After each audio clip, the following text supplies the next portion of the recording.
A CNN Brasil retoma a série de entrevistas com os principais candidatos à prefeitura de 5 capitais do país. Ao vivo, durante a programação, nós vamos saber quais são os programas de governo de quem deve estar à frente pelos próximos 4 anos da gestão pública nas cidades de São Paulo, Rio de Janeiro, Belo Horizonte, Porto Alegre e Salvador. Os entrevistados estão entre os primeiros colocados na última pesquisa Ibope ou Datafolha, publicada até às 11h59 da sexta-feira, anterior ao início das entrevistas. Em caso de empate, é contabilizado o número de deputados federais eleitos em 2018 pelos partidos da coligação. Se o empate persistir, é considerada a soma dos votos dos deputados federais e dos partidos da coligação na mesma eleição. A ordem das entrevistas segue o mesmo critério. Na semana passada, a CNN Brasil entrevistou os candidatos de Porto Alegre. Hoje, aqui no Novo Dia, vamos dar início à sequência de candidatos que disputam a corrida eleitoral em Salvador. Vamos então para a nossa próxima tela. A última pesquisa de intenção de voto para a prefeitura da capital baiana foi divulgada pelo Ibope no dia 5 de outubro. O candidato Bruno Reis, do DEM, lidera o levantamento com 41%. Pastor Sargento Isidoro, do Avante, aparece em segundo lugar com 10%. Depois vem as candidatas Major Denise, do PT, com 6%, e Olívia, do PCdoB, também com 6%. Outros 5 candidatos também concorrem à Prefeitura de Salvador. A pesquisa foi feita entre os dias 13 e 4 de outubro. Foram entrevistadas 602 pessoas. A margem de erro da pesquisa é de 4 pontos percentuais para mais ou para menos. Vamos então dar uma olhada nos indicadores sociais de Salvador? A população da capital baiana está estimada em 2.886.698 habitantes. 1.897.098 são eleitores que estão aptos a votar. O IDH, Índice de Desenvolvimento Humano da cidade, está em 0,759. O índice considera a renda, também a longevidade e a educação de cada município. Salvador é a 18ª colocada entre as capitais brasileiras. O nosso entrevistado de hoje é o candidato Bruno Reis, que lidera na pesquisa Ibope com 42% das intenções de voto. Concorrendo pela primeira vez ao cargo de prefeito, Bruno Reis é o atual vice-prefeito de Salvador, eleito em 2016 na chapa de ACM Neto, com quem já tinha trabalhado no período de 2000 a 2010 como assessor político. Agora candidato pelo DEM, Bruno Reis foi eleito deputado estadual em 2010 pelo PRP, cargo para o qual foi reeleito em 2014 pelo PMDB. O candidato será entrevistado a partir de agora por Daniel Adjuto. Candidato, muito bom dia. Seja bem-vindo à CNN Brasil. Bom dia, Daniel. Bom dia a todos os telespectadores. É uma alegria participar desse bate-papo com você nessa manhã. Vamos lá. A primeira pergunta, candidato, é sobre a relação da prefeitura com o governo do estado, que hoje é pelo governador Rui Costa, do PT. Hoje há uma relação ali de diálogo. Se eleito, o que o senhor pretende mudar nessa relação da prefeitura com o governo? O seu tempo passa a contar a partir de agora. Eu terei, Daniel, a melhor relação, seja com o governo do estado, seja com o governo federal. Salvador hoje tem um conjunto de projetos, de programas, que nós vamos procurar os outros entes da nação, levar as nossas ideias, o que nós pretendemos fazer pela cidade. É um direito da cidade ter o apoio desses entes. Mas hoje Salvador conseguiu, pelo esforço próprio, andar com as próprias pernas. Hoje nós não dependemos mais do governo A, B, C ou D para resolver os nossos problemas. Estamos, inclusive, resolvendo problemas históricos com recursos próprios. Quando nós poderíamos imaginar que iríamos construir um hospital municipal com recursos próprios, um centro de convenções com recursos próprios, UPAs, recuperar trechos de orlas, conjuntos habitacionais. Salvador hoje se acostumou a não ser mais submissa a quem quer que seja. E com muita independência e mantendo a melhor relação institucional possível, nós vamos governar essa cidade. Mas o que o senhor pretende mudar nessa relação, candidato? Procurarei ter a melhor relação possível. Sempre que tiver em jogo os interesses da cidade, com qualquer outro interesse, irá prevalecer os interesses da cidade. Nós vamos ter a capacidade de colocar sempre acima de questões políticas, de questões partidárias, de questões ideológicas, o interesse da cidade. A Covid é um grande exemplo disso. O prefeito Assemineto, todos aqui na Bahia sabem que nós somos adversários do PT, adversários históricos. Mas essa aliança era necessária para enfrentar um inimigo tão complexo como o Covid, um inimigo desconhecido, um inimigo que causou consequências no Brasil e no mundo. E isso fez com que Salvador se destacasse em relação a muitas cidades do Brasil e do mundo.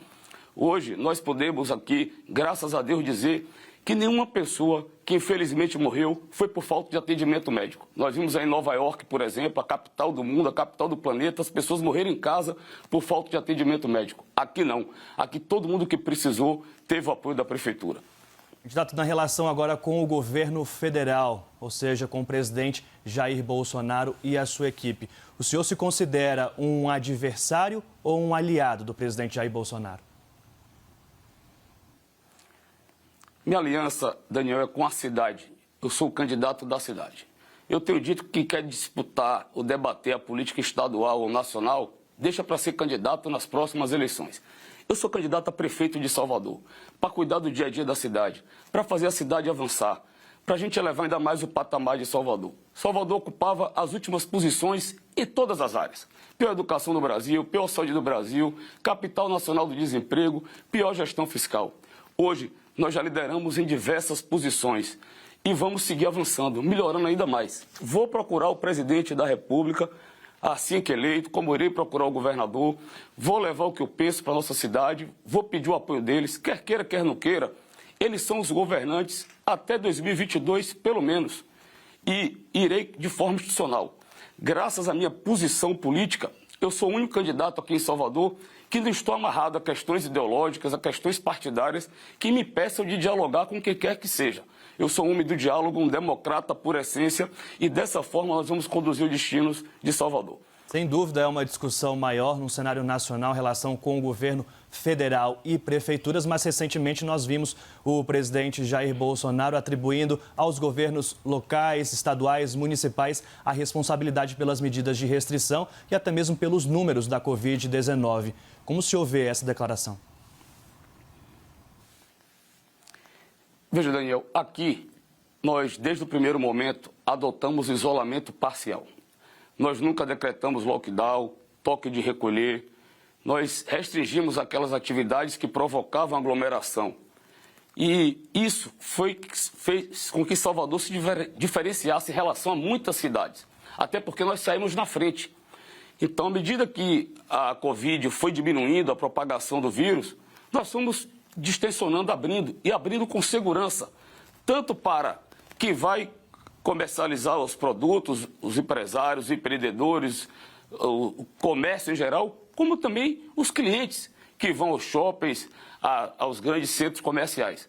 E isso fez com que Salvador seguisse nessa política e a cada dia, essa semana mesmo, o prefeito anunciou mais uma série de retomadas de atividades. Aqui nós já estamos apoiando as atividades mais impactadas.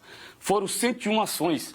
Nós demos aqui isenções fiscais, redução de multas e juros de tributos municipais, desconto no valor principal.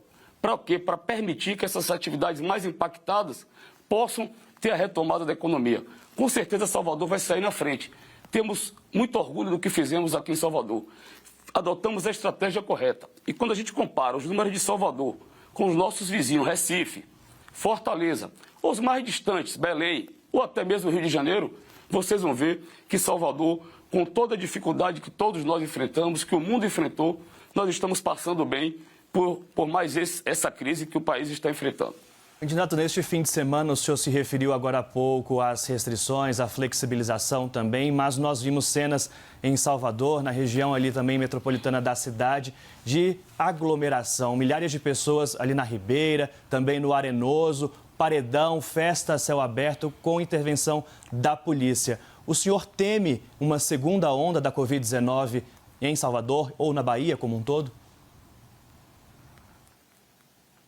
Todos nós tememos, né, no mundo e no Brasil. Aqui em Salvador, qual foi a prioridade? Salvar vidas. Prioridade número 1. Prioridade número 2, dar assistência às famílias que sofreram por conta da necessidade de isolamento social, principalmente na questão econômica. Foi aí que nós criamos um programa Salvador por Todos, onde nós chegamos a pagar R$ 270 a 37 mil beneficiários, camelôs, ambulantes, feirantes, baianas de acarajé, barraqueiros de praia, taxistas, mototaxistas, motoristas de aplicativos. Além de distribuição de cestas básicas, em especial para as crianças da educação. São 200 mil cestas básicas que nós distribuímos todo mês. E distribuímos 4 mil refeições diárias, principalmente para as pessoas em situação de rua. Então, esse apoio assistencial. O lazer, a gente pede para as pessoas que nesse momento ainda tem que ocorrer com moderação. Nós temos outras prioridades em relação ao lazer. Temos outras formas de fazer o lazer que evite aglomeração. Então a gente lamenta episódios como esse, como ocorreu no Arenoso, como ocorreu na Ribeira, e pede que nesses momentos a gente ainda tenha atenção. Nós não estamos livres do coronavírus. Ele ainda está aí na rua e nós precisamos nos cuidar.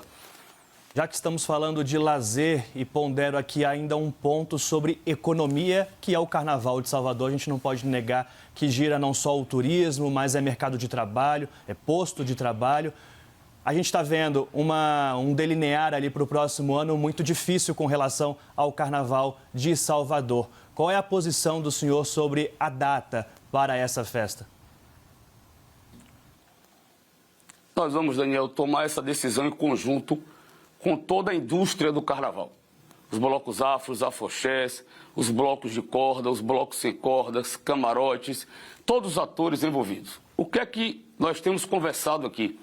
Que essa decisão precisa ocorrer até o final do mês de novembro, para aí decidir se vamos manter o Carnaval ou não. O que é que vai decidir se terá Carnaval ou não? Ou se a gente tiver imunidade de rebanho, que é o que todo mundo fala, que pode ocorrer, ou a chegada de uma vacina, que possa imunizar toda a população. E aí, se for adiar, a ideia é que a gente possa fazer em conjunto com São Paulo e com o Rio de Janeiro, que são os dois estados que mais são emissários de pessoas para o Carnaval em Salvador. Então, que a gente possa ter, em caso de adiamento, uma data única, possivelmente lá no mês de julho. O prefeito Assemineto já conversou isso com o atual prefeito de São Paulo, Bruno Covas, que já adiou o Carnaval em São Paulo, já conversou com o Crivella ainda não tomou a decisão no Rio, mas as escolas de samba, a Liesa, já disse que não tem condições de fazer o Carnaval em fevereiro. Então, passada a eleição, nós vamos sentar, primeiro com os atores locais, depois com os atores nacionais, para tomar essa decisão em conjunto. Compreende a importância do Carnaval para Salvador, gera milhares de empregos, aquece a nossa economia, projeta a nossa cidade para o Brasil e para o mundo, e essa decisão será tomada com toda a responsabilidade. Candidato, já que falamos na dependência de uma vacina nesse momento, o governo trabalha ali com uma parceria com o laboratório russo para a vacina russa. Como o senhor vê essa vacina e o senhor a administraria a sua população soteropolitana? Veja, nós estamos na expectativa da chegada de qualquer vacina. Pode ser russa, pode ser chinesa. O prefeito ACM Neto, inclusive, na semana passada, teve com o governador João Dória, tratando sobre a vacina do Instituto Butantan, se colocando à disposição, inclusive, para a Prefeitura de Salvador adquirir, comprar essas vacinas. O que nós queremos é imunizar a nossa população, retomar o mais rápido possível as nossas atividades. Salvador é uma cidade que toda a sua estratégia de promoção é focada nos grandes eventos. Sempre foi assim, o Carnaval, as festas de largo, as festas populares, as festas religiosas. Nossa economia está fortemente impactada nesse momento. E quem mais quer que tudo isso passe somos nós. Então nós vamos medir esforços para, assim que chega a vacina, seja ela qual for, de onde venha, o importante é que ela seja aprovada e testada pelos órgãos de fiscalização, e em seguida a gente possa distribuir para a população de Salvador e com isso aí retomar o dia a dia da nossa cidade, que é o que todos nós mais queremos aqui em Salvador. A vacinação deve ser obrigatória, candidato?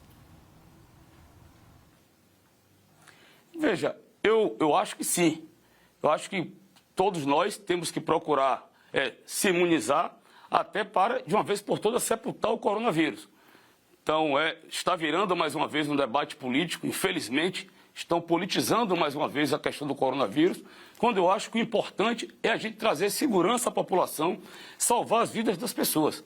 Felizmente, esse debate, mais uma vez, está caindo no campo político que não deveria ocorrer em nenhum momento. Essa é uma questão de ciência, e a ciência que vai prevalecer. O assunto agora é educação. Como o senhor pretende fazer um plano de recuperação dos prejuízos causados pela Covid-19 para aqueles alunos que ficaram sem aula e tiveram, sim, de fato, uma perda no ano letivo, agora já assumindo o mandato caso eleito?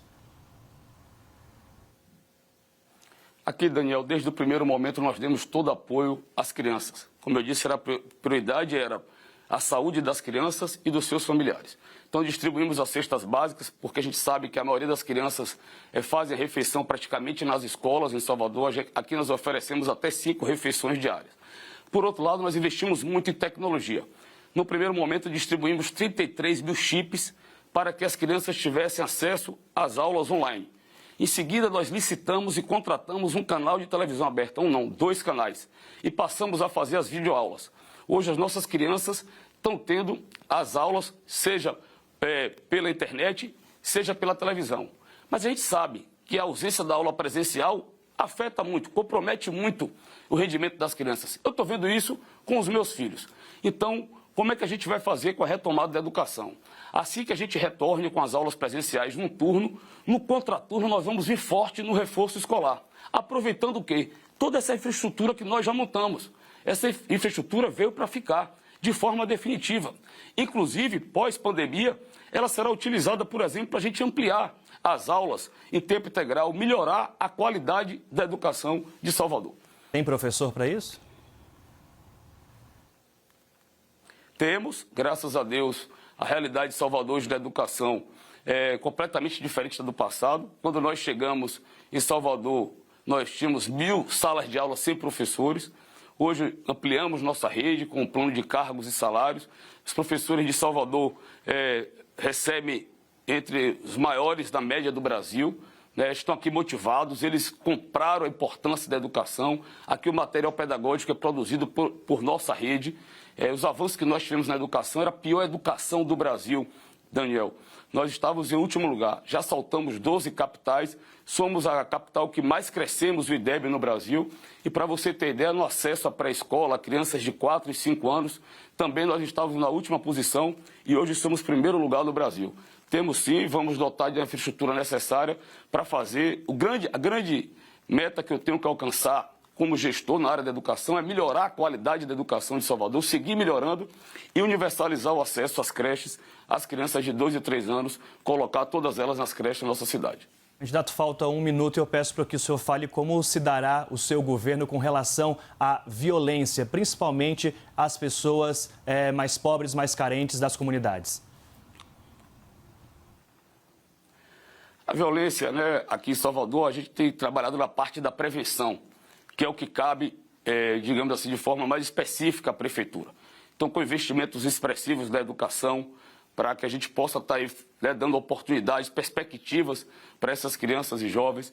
Um trabalho forte na área social, principalmente no esporte, fazendo uma ferramenta de inclusão social. Então, temos diversos equipamentos esportivos que nós inauguramos e estamos entregando na cidade nesse momento, com assistência a essas crianças, oferecendo atividades para elas, para que elas possam ter, através do esporte, uma perspectiva. A gente sabe que o esporte educa, o esporte é foco, o esporte é disciplina. Também fazemos aqui um investimento expressivo em iluminação pública. A cidade praticamente já está caminhando para ficar toda em LED. Com isso, a gente está avançando, dando suporte, que é o que cabe à prefeitura fazer. Muito obrigado à CNN pela oportunidade. Um bom dia e fique com Deus. Obrigado, Bruno Reis, candidato à Prefeitura de Salvador pelo Democratas. A série de entrevistas com os candidatos à Prefeitura de Salvador continua amanhã.